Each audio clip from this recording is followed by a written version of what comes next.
Hey guys, Poro here, and as most of you probably know, the 13th team was decided yesterday, and so I can now go into making my video on the MSI Teams power rankings. Couple things before we start. You may notice that this video is not completely edited like the last one was. That last video where I did the MSI breakdown was the first time that I did an edited esports video like that. I'll probably end up doing one for Worlds 2023 also because the reception to the first one was pretty good. But most of my power rankings videos and predictions videos will be like this, where it'll just kind of be me talking. I'll be showing some graphics, like a tier list up on the screen and stuff like that. But for the most part, it won't actually be edited and it'll be more of like freeform content. Also, another thing before we start is shout out LS. Got the new LS merch shirt. Pre-ordered it a couple of months ago. It just came in. Looks great, feels great, so awesome stuff from him. Thank you for coming out with that merch drop. And with that, let's get into the tier list. So I actually have it right here. Couple things to note about this tier list. First of all, I really actually, this is not in order. So usually when I do these tier lists, what it would be is that like it'd be, for example, it'd be like, oh, T1 first, JDG second, Gen G third, and then like if you were to like look at B tier, you might say, oh, well, Mad Lions is to the left of Cloud9, so I think that Mad Lions is a stronger team than Cloud9. That's what it would usually look like, but it's a little bit different this time because there was a whole lot of shenanigans that went on, and so I'm not actually exactly sure which teams I think are stronger than other teams in terms of like one spot over another spot. But in general, this is how I view the teams in terms of skill brackets. So we'll go through them one at a time so you can see what I mean. So for example, if you were to look at our S tier, I have 3 teams up there. I have T1, JDG, and Gen G.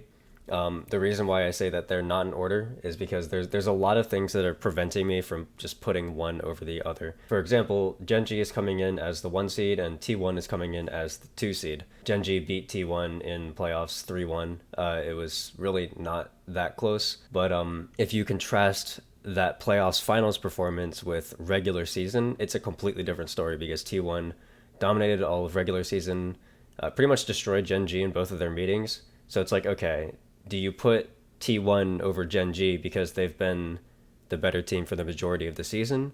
Or do you put Gen G over T1 because they won in finals? And then so whether or not that last grand finals series should overturn all of the regular season is not really something that I can decide like on a ranking or a tier list. I mean, if you want my personal opinion, I would still favor T1 over a rematch against Gen G.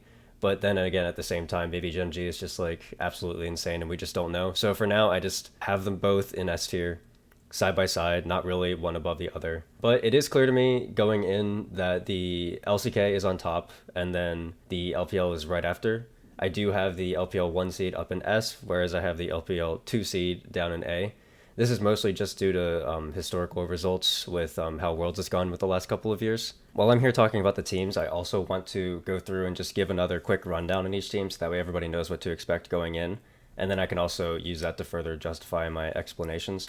So if we're starting with T1, luckily I happen to have a video in which I had a PowerPoint.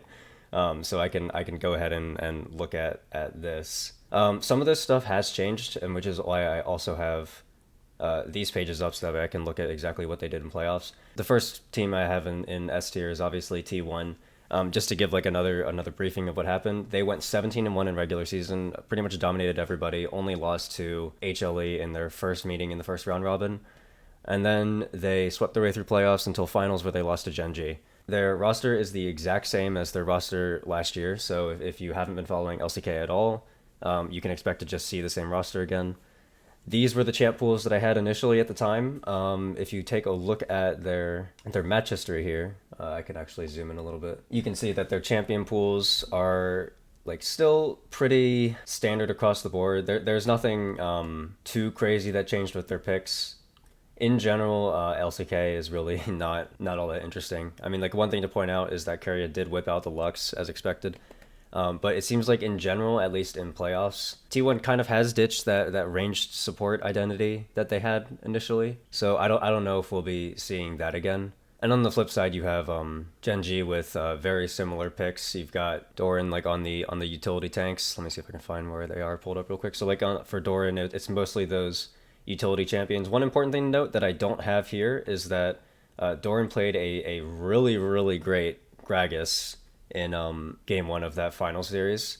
So that is definitely now a pick to watch out for with him. As for everything with the rest of the team, I would say basically everything holds up that I said in this video. I don't know if one series alone is enough to say that Doran is forgiven for how poorly he played during regular season.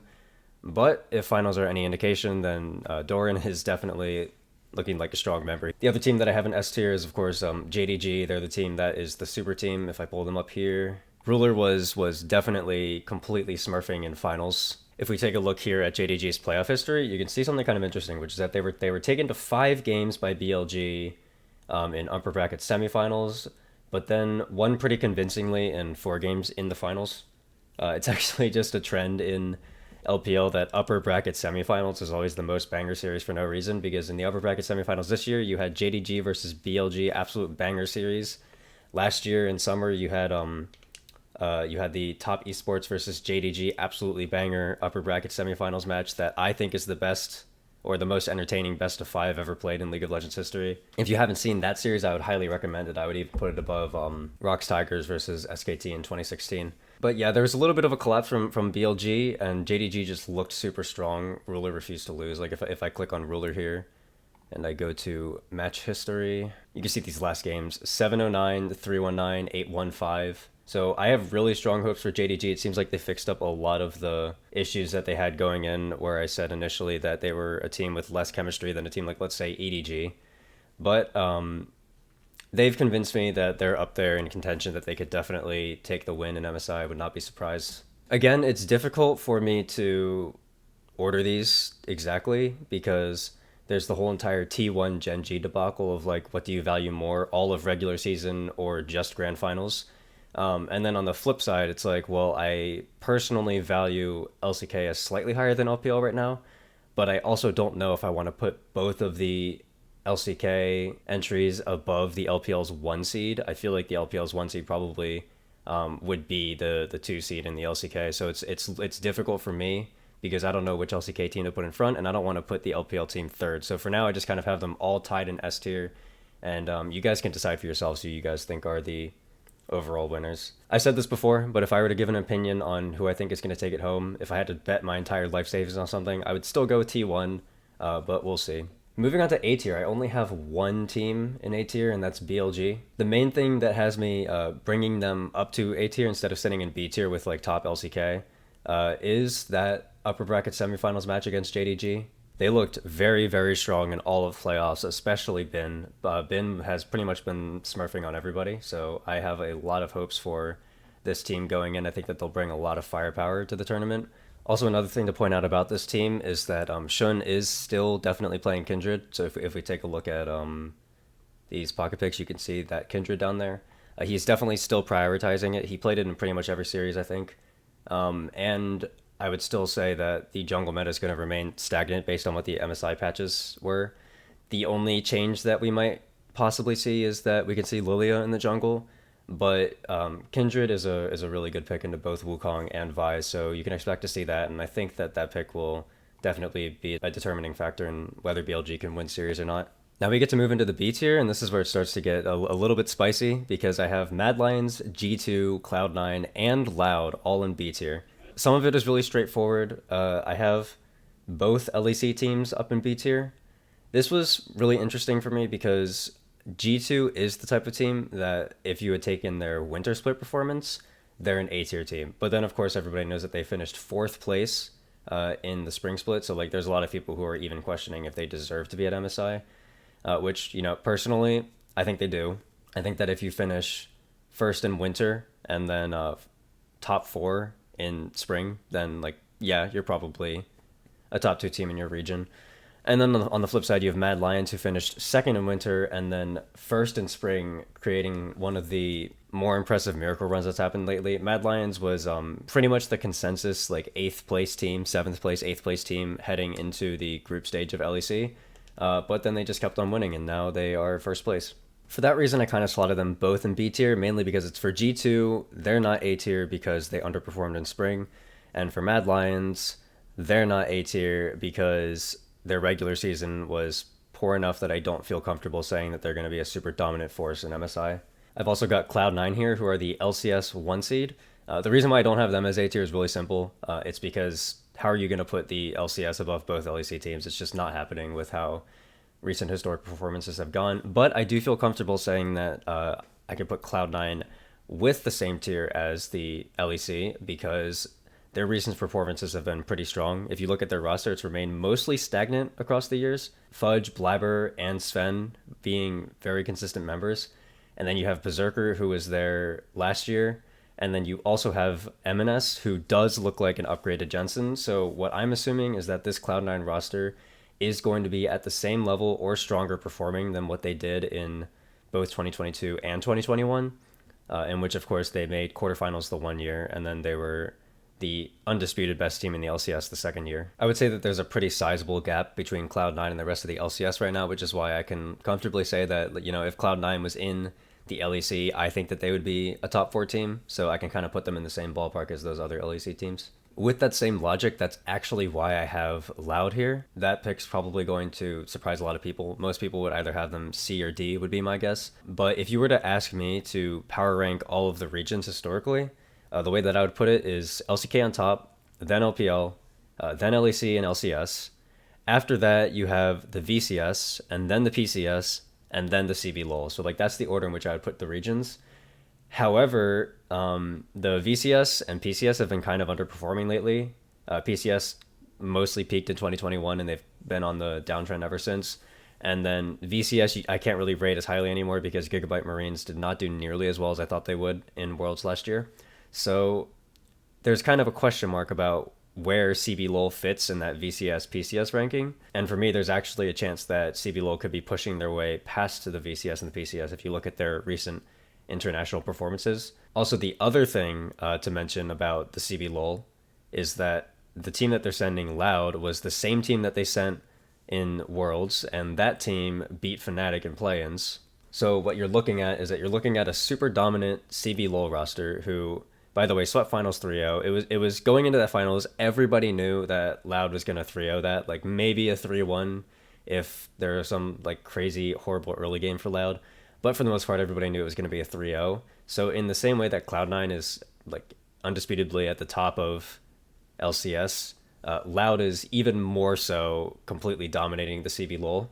And their roster had a really good performance at Worlds 2022. So for me, the way that I see it is that I would put Loud as like easily a top half team in the LCS. Like if you just took their current roster and immediately slapped them in the LCS, I think that you would see them as one of the top teams there. Also, if you take a look at their roster, it is pretty much pound for pound the exact same roster as last year, except they swapped out Brantz for Route. But, you know, they still have Robo, they still have Crocs, they still have Tenones, and they still have Seos. And then if you look at Brantz, I think his team finished 5th or 6th here. Flux, yeah, 6th it looks like. And then on the flip side, if you look at Route, it's not like he's any kind of slouch either. He played in LCK, so like he's at least a decent enough AD carry.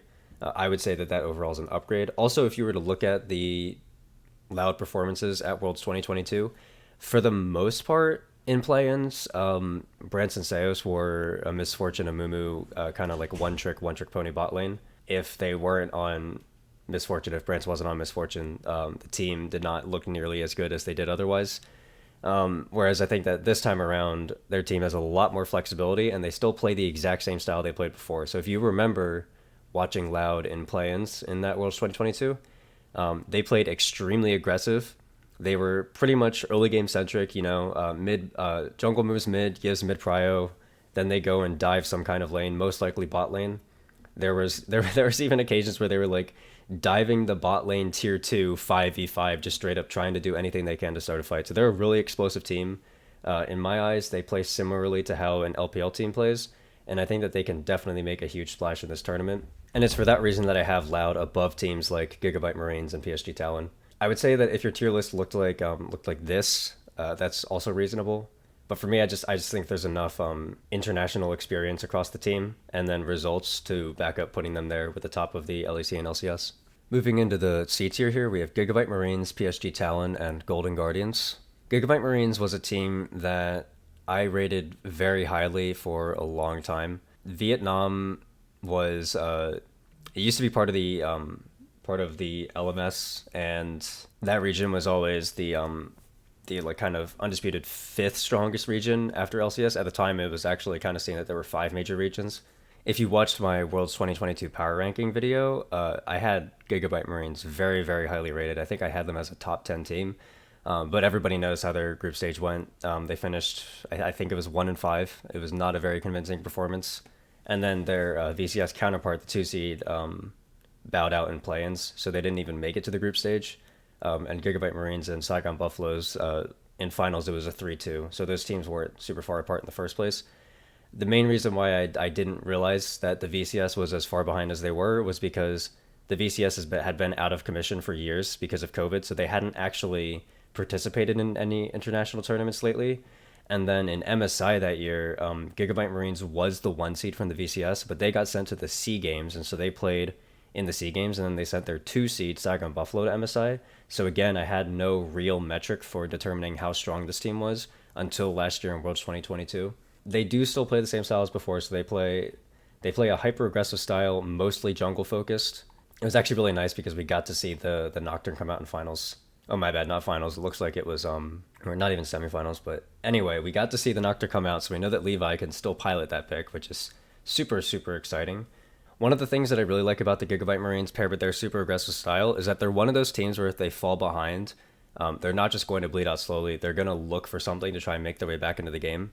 When Gigabyte Marines is behind, they'll always try to look for tiny, tiny pockets of vision. They'll play around with Fog of War a lot in an attempt to look for picks to find their way back into the game, which is something that for me is always really important in teams, that they don't lose the fight in them. So I'm excited to see if this team can make a splash, but they have to prove it because, like I said before, their international performances of late were not extremely convincing. In the same vein, the PCS is also somewhat falling off a little bit. PSG Talon had a not very impressive last couple of international performances. The last one where they really showed up was MSI 2021, where they made it to semifinals and then took RNG to 5 games. But even if you look at that performance, their team then was Hanabi, River, Maple, Doggo subbing in for Unified, and then Kaiwing. Whereas if you look at their roster now, it is completely different. They have 5 different players.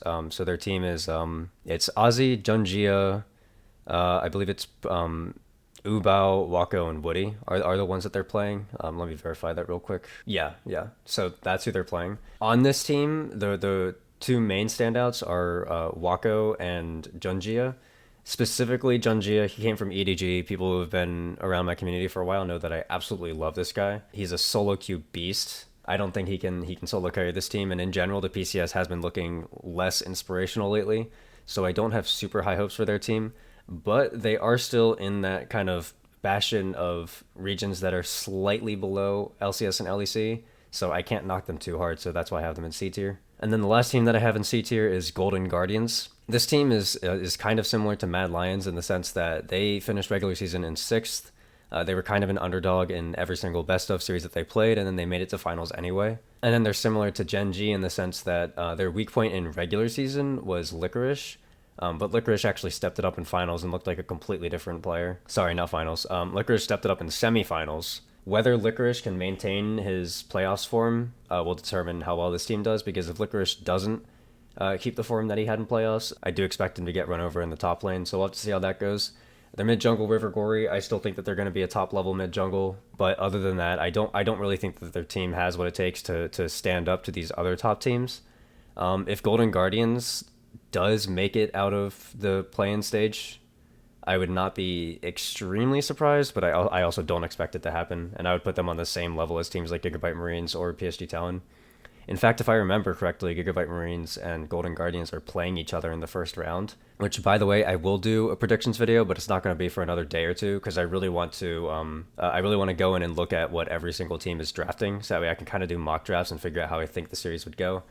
But for now, those teams are all C tier. I kind of view them as all the same level. Then this is another surprising one, but I have DFM in their own tier, in D tier, instead of in C tier with the other teams. If you look at their roster here, the big move that they made is that they lost Evie, but they gained Arya back. If you remember the one dominant, sorry, not the one dominant, but their main dominant international appearance, which was at, again, MSI 2021, I believe, where they defeated Dom1 in a best of one. That team did have Arya on it. Arya then was scouted by KT. He went to KT in the LCK, kind of played an extremely underwhelming few weeks, and then was benched, and then was never played again. So he was kind of gapped by every single LCK mid laner when he went there. And then since he came back to the LGL, he's still been strong, but I don't really see this team going anywhere, especially not without Evie, who of course is now in the LEC. Also, one of the main driving factors and the reason why I have this team in D tier was because the LJL finals were extremely messy. One of the games Blitzcrank was played. Okay, so it looks like it was game 2. So I want to actually take a look at this game and just show you what I'm talking about. So on the one hand, I will respect that Thresh is very difficult to play in the Blitzcrank. In fact, most teams who draft Thresh aim to ban away Blitzcrank.